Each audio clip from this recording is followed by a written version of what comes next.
Today we're going to dive into some of the big challenges for sports card shops heading into 2024. Stick around.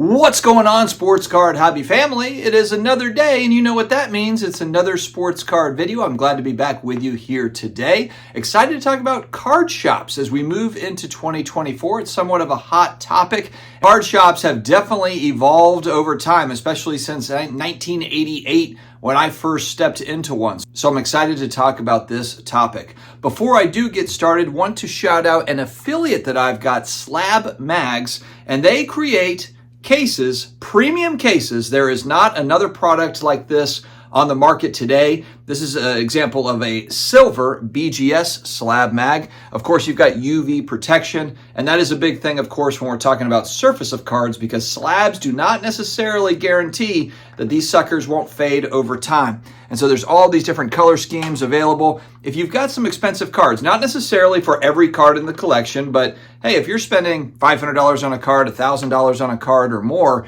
you want to protect that case. I mean, what if you drop it? What if it's cracked? Oh, you got to send it into the grading company. Do you want to send it back into the grading company again? Because I know that I definitely do not. I've got a 10% off affiliate link down below in the video description, as well as in the pinned comments. Treat yourself. It is the holidays. Maybe your wife, your girlfriend, your husband asking like, what can I get you for Christmas? Why not put a slab mag or two on your best card? So definitely check out my 10% off link down below. All right, recently I've noticed that Rob Veras, the owner of Burbank Cards out in Los Angeles, he's been doing a lot more IG reels talking about the industry as a whole, kind of chiming in on his thoughts. He runs one of the largest card shops in the business, really, out there on the West Coast. They've got, I think, 40 million singles or something plus. So they have been building for decades. So when he talks, I always want to listen, because multi-generational business that they have out there, that they have, where they found success. And I think with any business, especially over decades,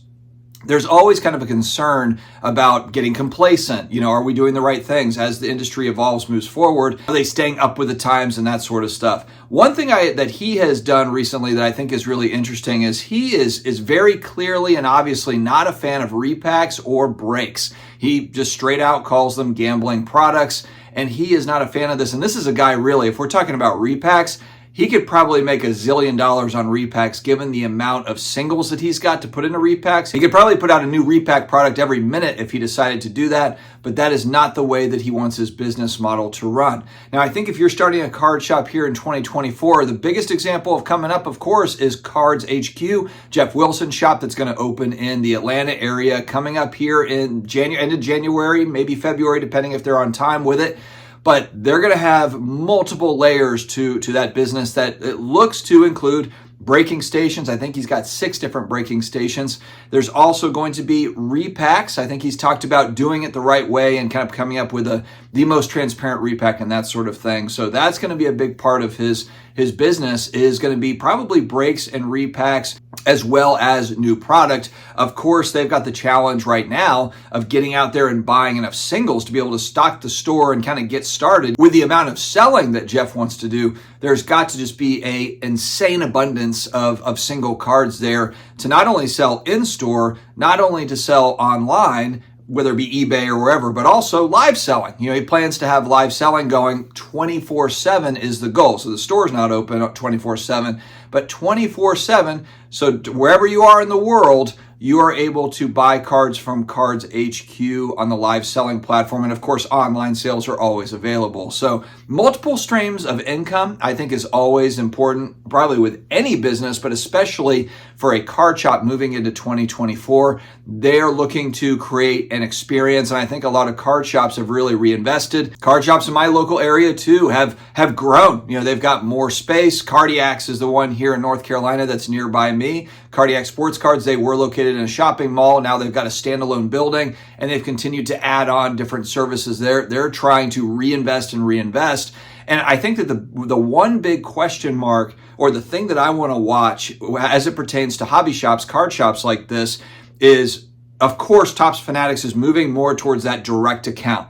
They are not interested. Michael Rubin has made it very clear. He is not interested in having 5 different layers of distribution between him and his product and the end customer. So that'll be something that's very different as we roll out into 2024. It's already started happening in 2023, but in 2024 and beyond, most certainly more emphasis on direct to customer and just direct to hobby shops, but it's going to be specific, I think, to the hobby shops that are really moving volume. I'm going to guess, just like with many businesses, the more volume you're selling, if you prove, hey, you're a seller, you're going to get more product. That's my guess. Now, I don't have any insight into how they're making decisions on how that distribution is going to go.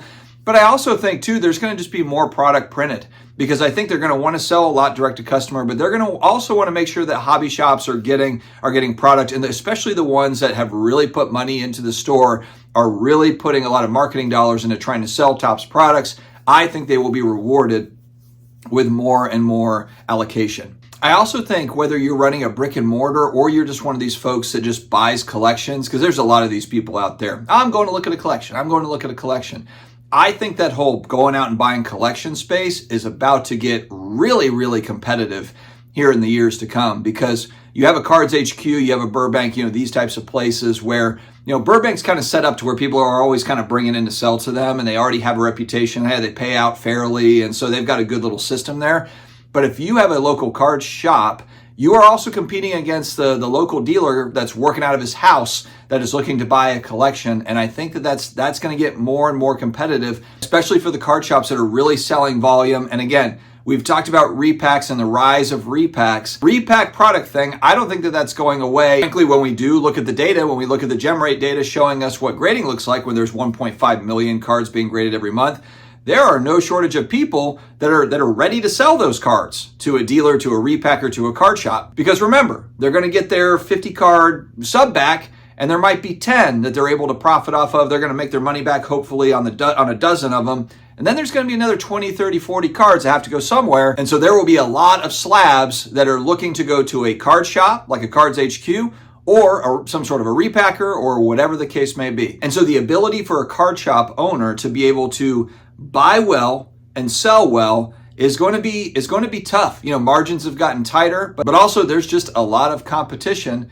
and it's growing for buying collections. So I think your reputation, the connections that you do have, are you getting those referrals? Do people want to do business with you? Is going to be absolutely critical. The cream is going to rise to the top over the next few years as far as card shop owners go. It's something that I don't think a lot of card shop owners have had to face in terms of the pressure of it. But let's also talk a little bit of nuance too. Not every card shop owner is looking to do $1 million of revenue or $5 million of revenue, or looking to, I want to hire 5 people next year.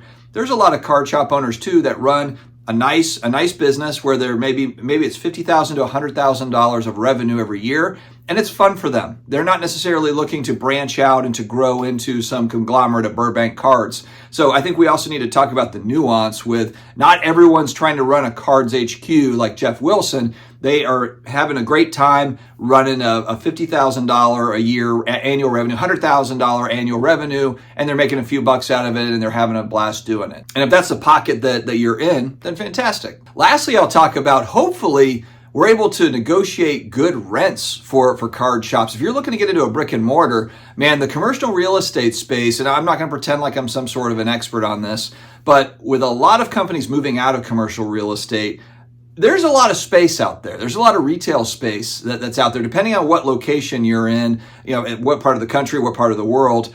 I would think that there's got to be some negotiation room on some of these rents. You've got a lot of these places that have just been sitting empty for a year, 2 years, whatever. I mean, they're not making any money off of rent. So if you come in negotiating, and I understand, there's probably a dance to it to make sure that's fair for everybody, but I just don't think that commercial retail space should be mega expensive these days. And of course, location matters. If you're in New York City, or in Jeff Wilson's case, he's right next to the Braves Stadium. It's prime location. So, that's going to differ from, out in another part of Georgia somewhere. So I understand there's nuance to this, but I've also got to believe that there's some negotiation room in the commercial real estate part of the business if you are trying to go brick and mortar and go in that route.